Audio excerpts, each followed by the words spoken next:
Hello, welcome to Getting It Done North of 7. Today I'm going to show you how to replace the batteries in your Honeywell Home Thermostat. Your thermostat is either going to say dead battery or there's not going to be any numbers here. It'll be just a black screen. And that means that your batteries are more likely shot, so you'll have to replace them. So the way to do this, just put your thumbs here and your fingers up here and pull on the bottom. Just squeeze it and pull it away. And there you go. Access to your batteries back here.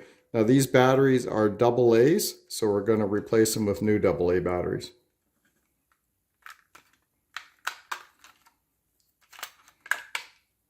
Now take your new AA batteries, make sure you put the positive, it'll say right in here, it says positive at this end, negative at this end, but for both batteries. So put your positive in towards this side, and same with this one. There you go, it's in place. You see these metal pins here? These metal pins line up inside these holes here. So make sure you line them up right and don't bend these pins. So now we're going to put it back in place. Our batteries are at the top. And we're going to just put it in place. Remember our pins in behind here. So you want to line it up perfectly and just snap it in place and you're good to go.